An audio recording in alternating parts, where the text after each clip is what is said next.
नमस्कार, मैं डॉक्टर अजीत भारती आज फिर आपके लिए हिंदी विषय के अंतर्गत एक संदेश लेखन लेकर आया हूँ। तो बोर्ड परीक्षा में प्रश्न कुछ इस प्रकार से पूछे जाएंगे। तो सबसे पहले हम ये जान लेते हैं कि हमारे जो हिंदी विषय कोर्स एक कक्षा 10वीं में सीबीएसई बोर्ड ने पहली बार इसको पाठ्यक्रम में शामिल किया, इसलिए इससे पहले कभी ये प्रश्न हिंदी कोर्स में तो नहीं आए हैं। तो उन्होंने सैंपल पेपर जो प्रकाशित किया था, हमने उसी के आधार पर प्रश्न बनाए हैं और संभवतः इसी तरह के ही आएंगे। इसके लिए आप बिल्कुल निश्चिंत रहिए। तो प्रश्न कैसे पूछे जाएंगे ये पहले देखते हैं। अपने मित्र को होली की शुभकामनाएं संदेश लगभग 30 से 40 शब्दों में लिखिए। जैसा कि हम फ़ोन से जब होली, दीपावली और जो अन्य त्यौहार होते हैं उसमें हम अपने सगे संबंधियों और मित्रों को क्या करते हैं, शुभकामना संदेश भेजते हैं, जो संक्षेप में रहता है और माध्यम वो इलेक्ट्रॉनिक रहता है। तो उसी तरह का हम संदेश कुछ इसमें भी लिखते हैं। बशर्ते अब सीबीएसई बोर्ड का ये इसको पाठ्यक्रम में रखने का उद्देश्य ये है कि बच्चा बहुत संक्षेप में क्या किसी को संदेश लिख सकता है कि नहीं लिख सकता है, क्योंकि आज कल मोबाइल से ही हम मैसेज के माध्यम से संदेश को भेजते हैं और ये प्रचलन में भी है। तो फिर क्या करेंगे, हम उत्तर कैसे लिखेंगे?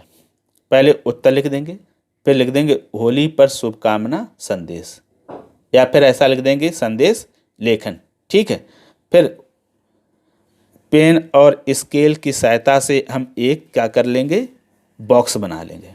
इस तरह से बॉक्स बनाने के बाद, थोड़ा बॉक्स बड़ा बनाना, मेरा छोटा बना है, जगह कम पड़ रही है, तो आप बहुत ही सफिशिएंट बॉक्स बना लेना, छोटा ना रहे। ऐसा ना रहे कि विषय वस्तु यानी जो पूछा गया प्रश्न उसका उत्तर ही ना लिख पाएँ, तो आप पेज में मीडियम साइज का बना लेना। अब फिर क्या करेंगे, हम इसके अंदर लिख देंगे शुभकामना संदेश, या फिर ऐसा लिख देंगे संदेश लेखन। दो में से जो आपको अच्छा लगे वो कर लेना। तत्पश्चात हम दिनांक लिखेंगे। तो हमने दिनांक लिख दी 25 जनवरी और 2 एक्स बना दिए, क्योंकि सही वर्ष नहीं लिखा जाता। जब हम प्रश्न पत्र बोर्ड की परीक्षा में उत्तर लिखेंगे उस समय हम सही नहीं लिखेंगे, जब किसी को हम व्यक्तिगत लिखेंगे तब हर चीज़ सही सही लिखेंगे। फिर उसी के ठीक सामने हम लिख देंगे समय। तो समय लिख दिया सुबह 10 बजे। हम दिनांक के सामने भी सुबह समय लिख सकते हैं और दिनांक के नीचे भी लिख सकते हैं, जो आपको उचित लगे। सामने लिखोगे ज़्यादा अच्छा, क्योंकि आपको ध्यान रहेगा कि ठीक दिनांक के ठीक सामने लिखना है। उसके पश्चात हम लिख देंगे नीचे प्रिय मित्र, जैसा हम अपने मित्रों को मोबाइल पर मैसेज भेजते हैं। फिर आगे लिखेंगे प्रिय मित्र, तुमको और तुम्हारे पूरे परिवार को होली की बधाई। तुम पर आने वाली सारी बुराइयां इस होलिका दहन में जलकर नष्ट हो जाएं। आपके जीवन में होली रंगीन खुशियां लाए।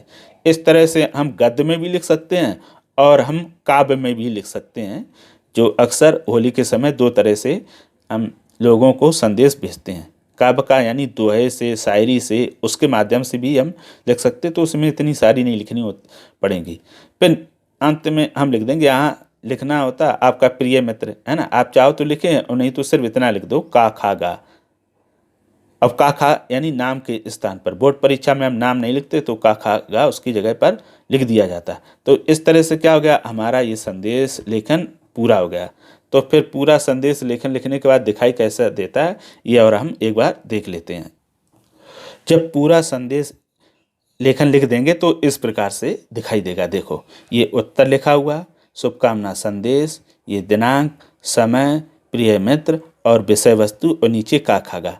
तो इस तरह से हम साफ सुथरा और स्वच्छ लिखेंगे और एक बात का विशेष ध्यान रखेंगे कि किसी प्रकार की कोई अशुद्धियाँ ना रहें।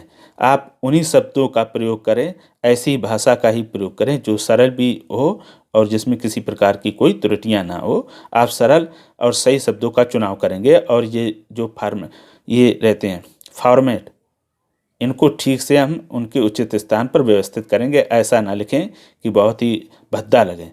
तो इस तरह से आपने इसका भी संदेश लेखन लिखना सीख लिया होगा और आप अन्य विषयों पर संदेश लेखन इसी तरह से अभ्यास कीजिए। इसको भी लिखकर अभ्यास कर लीजिएगा तो आपको लिखना आ जाएगा। और उसके बाद भी कोई आपको समस्या आती है किसी विषय पर तो हमें कमेंट करके अवश्य बताएं कि कौन से विषय पर आपको संदेश लेखन लिखना नहीं आ रहा है या आपको उसमें कठिनाई हो रही तो हम आपकी उसमें पूरी पूरी सहायता करेंगे। इस तरह से आप विज्ञापन लेखन अगर बनाएंगे तो आपको निश्चित तौर पे पूरे में पूरे अंक मिलेंगे। तो आज के लिए इतना ही, फिर मिलेंगे किसी नए विषय के साथ, तब तक के लिए धन्यवाद।